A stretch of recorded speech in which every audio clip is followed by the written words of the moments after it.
Sometimes in life, we have experiences that will change our destinies. Whether that change is for the good or for the bad is up to us. Like so many things in life, our direction after a tragedy is a choice. Will you choose to take what has happened to you and turn it into something positive, or will you wallow in grief and pain and constantly look back at what might have been? Jennifer Gilbert, chief visionary of Save the Date, is a prime example of the first. After an earth-shattering experience, Jennifer chose to build her life up rather than let what happened to her keep her down. After only 5 years in business, Jennifer was awarded Entrepreneur of the Year and has consistently been on Working Woman's magazine's top 500 list. And if that weren't enough, she found time to write a book, I Never Promised You a Goodie Bag, about her experience, her life, and her success. Today, we're going to share in her tragedies and triumphs to take a few lessons back to our lives that will serve us well now and into the future. Jennifer, welcome to Success. So glad to have you with us here today. And I don't suppose that you brought me a goodie bag, did you? I did not, because I never promised you one. Exactly. Exactly. Okay, so Jennifer, to get the full picture before we delve into the details, share your story with us. Who is Jennifer Gilbert and, what's her story? Well, I'd say there's probably two parts to that. One is before writing the book, and one is sort of after. But I am a mother of three. I live in New York City. I have an event planning company called Save the Date, which will be 20 years in February, which is frightening. And I have lived a pretty interesting life the last 20 years. I do events from everybody from Bill Gates and his foundation to Oprah. But that all sort of started after something pretty tragic happened 22 years ago. So that's sort of where this story begins. Yeah, so tell us that, because I do want to begin there, and then I want to talk about what you've done since, but that seems to be the epicenter of where this all began. So please share that story. After college, I went to University of Vermont, and then I moved to London for a year. After I'd been back from London for about a week, I took the train into New York City and then a subway down to visit my girlfriend. And unbeknownst to me, I was followed off the subway by a man who followed me into my friend's apartment building and stabbed me 37 times with a screwdriver and pretty much left me for dead when I was 22. So that was a pretty pinnacle point of my life. Was there a reason? I mean, it just seems bizarre and frightening beyond belief, but was there a reason? No, this was a total random act of violence. This man was a paroled murderer, and I had no idea I was being followed. And it was a beautiful May day. The sun was out. It was the middle of the afternoon. And he had followed me from the subway station about 4 blocks to my friend's apartment building. And the doors had been propped open, and I kind of cruised in to the hallway, and he was behind me. And I rang the doorbell to my friend's apartment, and I heard a noise. And when I turned my head, I saw somebody in the hallway. And I thought, this is very strange, because he was sort of casing the wall. So his body was leaning up against the wall. And there were only 2 apartments, the one I was standing in front of and the one directly behind me. So if he kept going, he was going to literally bang into me. And I remember I looked up at him, and his head was down and his eyes were looking up. And all I could see was hate. And I kind of involuntarily shuddered. And I kept ringing the doorbell, thinking to myself, hurry up, come open the door. And the next thing I knew, I had all of these sort of blows in my head. And I thought he was punching me. And I thought, oh my God. I remember thinking, I'm being mugged. And this is my first time in New York City, and I'm being mugged. I mean, as a grown-up adult. And I threw my purse on the ground thinking, just take it. And the next thing I knew, I was on the ground and I felt something going into my leg. He was punching me, but I felt something in my leg. And that's when I realized he had been stabbing me. There was a screwdriver that was tucked into his fist. So while I thought he was punching me in my head, there was actually a screwdriver in there. And my girlfriend finally came to open up the door and saw me, lying in blood in the hallway, and just out of her own fear and shock, closed the door. So she closed the door on me outside in the hallway and went back into the apartment to tell her 5 roommates what had happened, and she lost her voice. So while I was fighting for my life in the hallway, she didn't have the words to say, like, somebody help Jen. And I must have seen her open up the door, because when she came back, I was on my feet. Somehow I had managed to get this man off of me.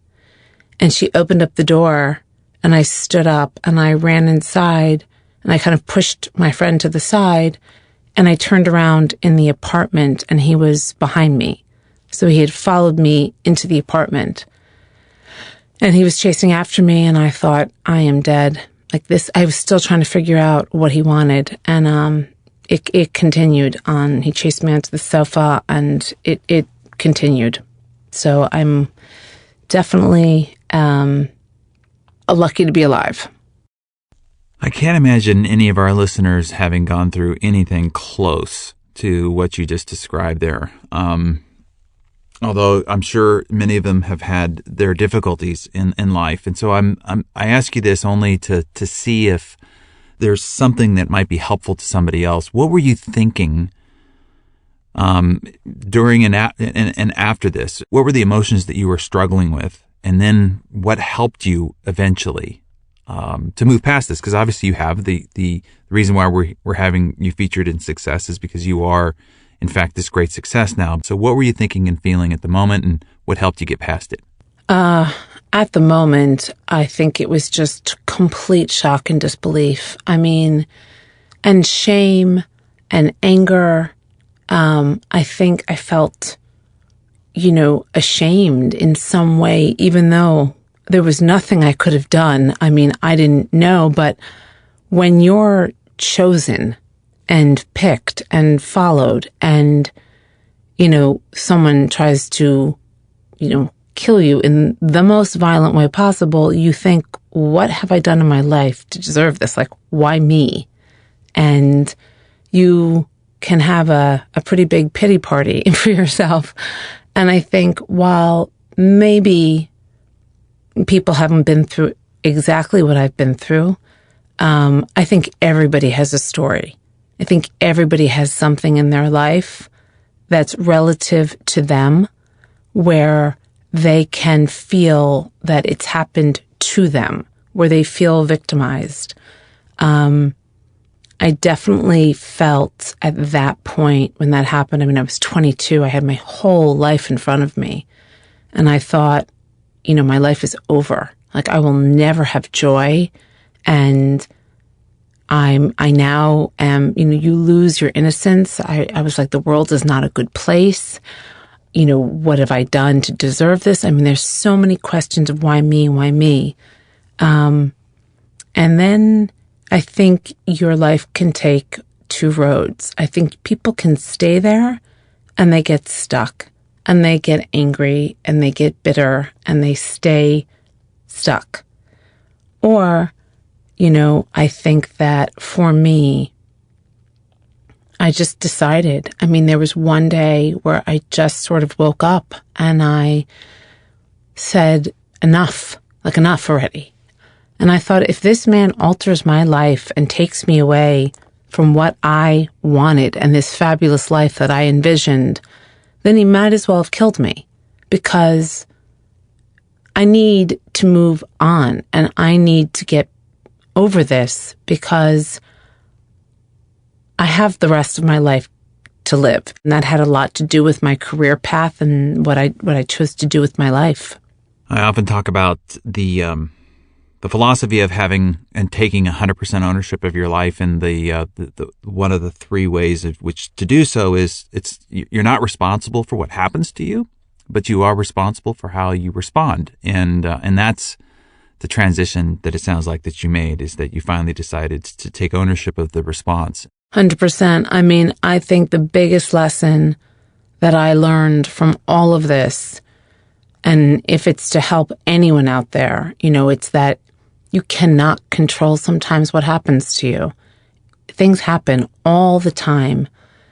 It's how you respond. It's how you control who you are afterwards that counts, and that you do have control over. You can decide who you want to be once something happens. Beautiful example of that.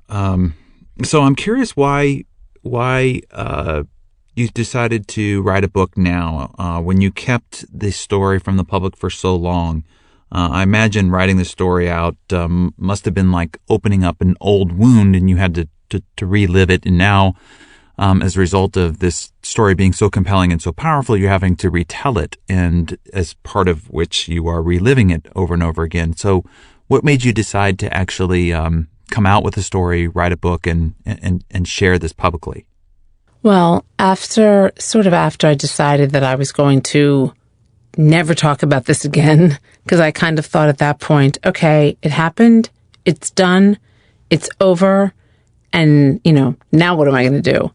And I became an event planner and ultimately started Save the Date, because for me, I thought I would have no joy in my own life, and I would have to kind of get my joy by osmosis, sort of be around people celebrating and make their celebrations a reality, and that would have to just be good enough for me. So that's sort of how I started my company. And of course, P.S., 20 years later, I had a situation with my son, who now has and did develop something called alopecia, where his hair falls out, and it's fallen out completely. It happened the first time when he was a year, and then it came back, and then when he was 2 years old, it fell out, and ultimately he lost all of his hair. And he's perfectly healthy, and there's nothing wrong with him, but he now was having his before and after, because when I looked at my life, I always looked at it in terms of before the attack and after the attack, and who I was before and who I was after. And while he was so young, he didn't even understand that his hair was falling out or coming back. I was traumatized. It was like all of that old pain of why me, how could this be happening, sort of was bubbling up around his hair. And I couldn't talk about it with anybody, even though it was right in front of me and it was very visible. And one day I came home and my daughter was crying, and she said, Mommy, I'm sorry, I forgot to tell her friend's name, the rule. And I said, what rule? And she said, the rule that we don't talk about Gray's hair. My son's name, one of my sons is Gray. I have twins. And all of a sudden I looked at her and it was like, oh no, I'm doing this. Like, I'm making this about him, and it's not about him or his hair. This is about me. And I have to get rid of all of my stuff and all of my old anger, which I had done a good job over 20 years, like layer by layer of shedding. But the lesson, like perception is reality, and the only perception my son had was the only reality he had, which was mine. So if I made this okay for him, it would be okay for him. And that is what sort of snapped me out of this. And that's when I started to journal and write down my story, because all of a sudden it wasn't my story. It was anybody's story. I just realized life is a series of things that happen to you, and how you let go of things and how you move forward and past them is how you move forward in your life. And it was my job as his mother to make sure that he wasn't going to have, all of these emotional issues, because I still had them from 20 years ago. And that's what made me really start to write down. First, it was just sort of journaling my feelings. And then it was, okay, it's time to talk, because if I can help somebody realize that you can let go, and that, I couldn't control what happened to me any more than I can control one hair on my kid's head. And believe me, I tried. I wouldn't say every doctor. I mean, I'm a type A++. I'm an event planner. Like, I'm all in the details. And at some point, I just had to say, like, I don't control this, and I can't get angry about it. I just have to let go. And I used to think that, the fighting was like the answer, like my power came from the fight. And I realized that my power came from the surrender. That once I could let it go, I could see how I needed to handle the situation. And that was a really big life lesson for me. Yeah, it's one that I've learned over and over again the hard way. You try to shove a square peg into a round hole, and the more you force, the worse it becomes, and letting things sort of unfold and watching and observing and responding in wisdom is a much better approach to it. I'm interested about the reactions people had to your story, particularly those who had been business clients maybe for a long period of time without ever knowing this about you. Is there one or two reactions that really stuck with you that made you stop and think and say, maybe I should have shared this with people earlier? Or were there any regrets, and then were there any inspirations that came from the way that people responded? I think for the most part, it's all been inspirational. Sometimes I have regret of not saying it earlier, just because I realized once my book came out, how many people just identified with parts of it.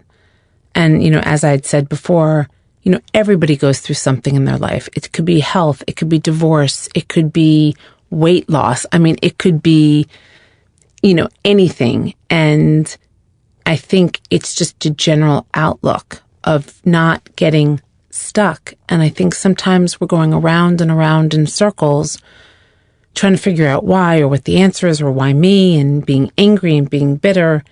We don't realize that, like, we're wearing a circle down into the ground instead of like jumping out of it and realizing, like, okay, wait, there's a whole other, world out there instead of the one that I'm creating in my head.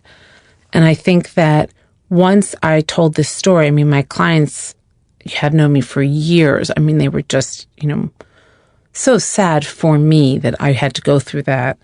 A lot of people sort of said, okay, it makes sense, because I fight for them all the time. And as a woman in business and a young woman who started her company at 25, I had to, deal with a lot of people saying, no, you can't. This is never going to happen. Listen, young lady, with their finger in my face. And I would stand my ground, and I would fight for my clients. I would fight for the price they wanted. I would fight for what I thought was right for my employees. And I understand what fighting is. So when I commit, I'm all in. And I think that it really formed a lot of who I became. Some people say, I wonder if you would have been the same person if this hadn't happened. And I said, I don't know anymore, because it's such a part of the fiber of who I am that I can't pull it out of me. I know that I had this passion to celebrate life, and that when something like that happens to anyone, I think that you can either, lock yourself in a silo and stay there for the rest of your life afraid, or you can realize that it's so precious life and that everything turns on a dime. And for me, I'm not going to have a regret. And I think that there was something inside of me that was just not going to give up. Well, I'm glad to hear you talk about how the response was inspirational, because I think also something that people listening can learn from is that when they share their fears or their vulnerabilities or the things that have happened that have not been so positive in their life, and they're afraid to tell others, that actually it becomes a source of empowerment for others and a source of inspiration with the reactions and responses they get back from others. So I think there's something very powerful in that. Now, as a result of what you experienced, you have a mantra that is something you live by now, which is you can't move forward if you're staring in the rearview mirror. And I think looking back is a habit that so many people have, and this idea of what could have been. So tell us how you actively look forward, and what is something that you could suggest that people do to get over the idea of looking back and consistently look forward. I think that fear is just a huge component of people's experiences. And while it's justified or not, I mean, people have all their own different rules of what they're scared of. I think it's a totally a paralyzing emotion. And I always say there's no good action that comes out of fear.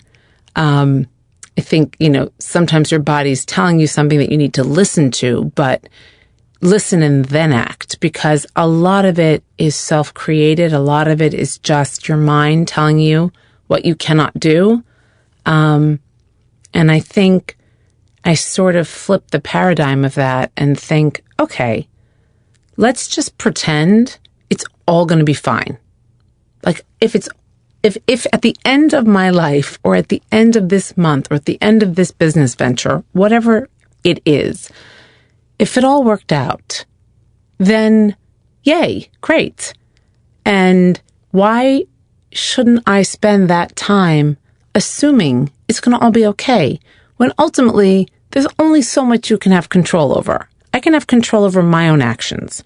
So if I act, with good intentions, and if I act according to my beliefs, well, then why shouldn't things go right? And fear is just going to get in my way. So I literally have to sit and breathe, because sometimes literally just sitting down and taking a deep breath and just kind of like getting centered and saying, what am I afraid of? Let me think about what it is. Am I scared of failure? Am I scared that, someone's going to hurt me? I mean, these things have happened to me. So I have a funny relationship with fear.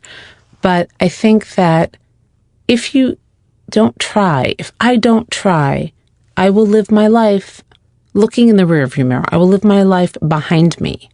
And that is no way to go forward. So I just look forward. And doesn't mean I don't make mistakes. Doesn't mean I haven't learned from things. But I tried it. And at the end of my life, at the end of my day, I need to know that I have tried, and I'm not taking, the safe way out because I'm scared. So learn your lesson, have a 2-minute pity party, because sometimes people deserve it. Then get over it. Get over it and look forward. So speaking of looking forward, I would like to talk a bit about your business success. Save the Date was quite successful in a rather short period of time, and we know that your tragedy made you throw yourself into your work. But what are one or two other things that you would say contributed to your success and making that company so successful?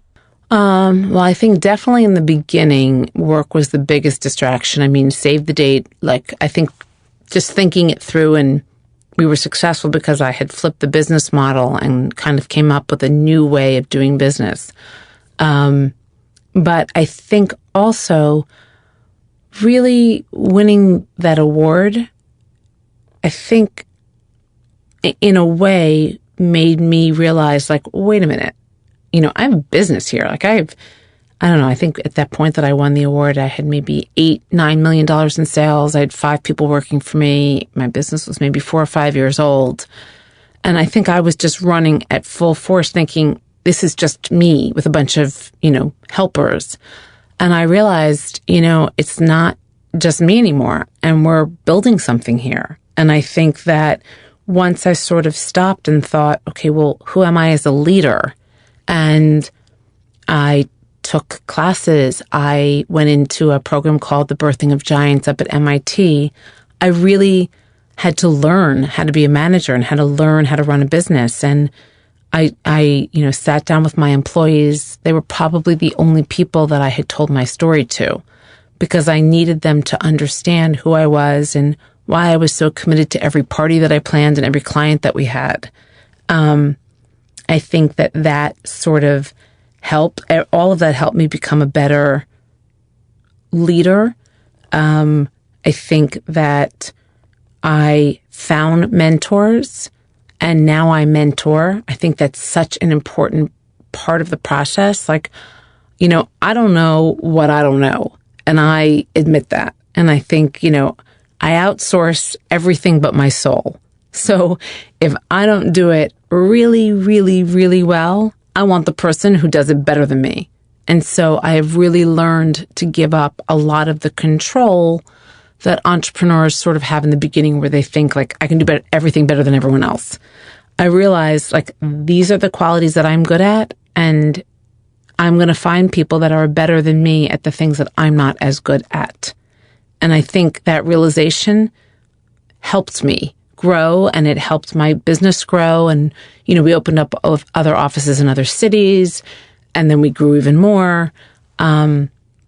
So I think that definitely helped. I think really talking to my customers and talking to my clients and always, asking the questions. How can we do it better? What can we do that's better? What do you need? I always laugh and think if I need it and you need it and she needs it, there's a business in it. So I think, being open to just asking the questions. So I can't think of a more difficult market or more competitive market than New York City, the Big Apple. And then inside the Big Apple, event planning has got to be one of the toughest, most competitive marketplaces that one can enter. So explain what you did to set your particular business apart. I mean, certainly to the point where you earn Entrepreneur of the Year. What was your differentiator so that we can translate that to others that might be listening that are also in difficult and competitive marketplaces and need to differentiate their business? Definitely. I look back and I think it was so obvious to me, but it really changed the game in New York. So when I first started working in New York City as an event planner, I worked for a company that was a very small event planning company, and most of the companies that were around were wedding planners. And while that is wonderful and great, and my company does do weddings, we really do corporate and nonprofit. So my boss had hired me to build this market. And he said, how do you feel about cold calling? I'm like, love it. Give me the phone book. I had never done a cold call in my life. I had never planned an event in my life. I had no idea what I was doing, and I didn't know New York. But okay, so fine. All of those, check, check, check. So he literally gives me like the yellow pages, and he's like, go to it. And I said, okay. So I sat down and I thought, okay, who needs to entertain and who spends money? Now, this is in the 90s. So I'm calling all of these big, investment banks and law firms, and they're like, oh, honey, you just missed the 80s. And I said, yeah, shame. Like I had, everybody was in the recession. Reagan was over. And what I kept hearing over and over from these corporations was, God, we would love to hire you. We are so busy. We can't even get out of the office. And they've just fired half of my division, but we can't afford to pay you. And on the other side, I kept hearing all of these venues and spaces and ballrooms who had just renovated, and all of a sudden the economy crashed. So they had all of these beautiful spaces, and they had to fire their salespeople. So they kept calling me and saying, Jennifer, bring me a party, and I'll give you, I'll give your client another hour of open bar. I'll upgrade their menu. And I was like, wait a minute. They need spaces. They need business. So I went back to the corporations and I said, what happens if I could find you the exact space that would work for your conference or your product launch or your party, and I was free to you? Would you use me? And they said, yeah, of course. Then I went back to the spaces and I said, if I brought you the exact population that would fit in your space at the price that you need for the number of people, like, what's that worth to you? And they said, well, a lot. It's something we wouldn't have. And so I was like, aha, there's a business in this. So I left and I flipped the business model.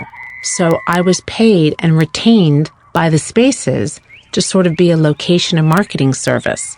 So I cold called the companies and said, I'm going to help you find a space for your party. And I'm paid by the spaces. So first it was 60, then it was 100. By like my 4th month, I had hundreds of spaces in New York calling me saying, how do I get on your list? I was like, let me think about that. And all of a sudden we just exploded. And like any good salesperson, I had built in bonuses, and people were outsourcing their entire sales department to my company. So we had all these exclusive spaces, and we just changed, like literally we changed the industry. And so back then I thought I was just like solving a problem that needed a solution. And I had revolutionized my industry by becoming a free service. So that's really how my company started. And I think the award was just the innovation of really looking and asking the questions and saying, well, why can't I work with this person? And, for me, I never like the word no. So I'm always looking for the yes. So I thought, well, how do I get them to use me? And then I just found a need, and that was how we started. That was sort of the first kind of differentiator in my business, in my industry.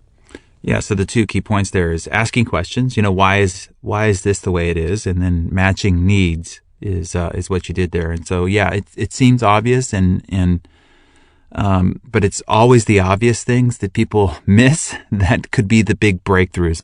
So Jennifer, before we end our very riveting conversation together, I have just one last question for you. Of all the lessons that you've learned through your traumatizing experience, as well as your successful business, share with us one thing that you would want people to take away from your story. What's one lesson that changed you and could change all of us for the better as we move forward and end this interview? I think that every day you have a choice to be better. You have a choice to be happier, to love more, to laugh more, to be a better person, to be a better businesswoman, to be a better businessman.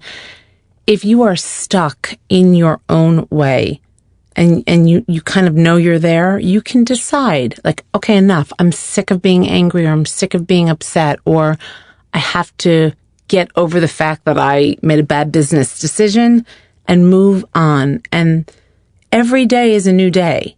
And that isn't a really important, even like for people that are on a diet, like they had a really bad day, they ate too much ice cream. I say, okay, tomorrow's a new day. Like take a deep breath and don't eat it tomorrow. I think people live in this permanence, and they don't have to. They can really decide in their mind, which they have control of, to turn things around. And that is so powerful. It's the easiest and the hardest paradigm shift to get to. But once you realize that you really do have control over how you behave, then you can do whatever you want because it comes from you. And I think that's, without sounding all existential, it's really powerful. Well, Jennifer Gilbert, thank you so much for having the courage, the openness, and the character to share your story of both trauma and triumph with us. Really enjoyed being with you. Thanks so much for being with us here at Success. Thank you so much, Darren. I'm really, really honored. Thank you.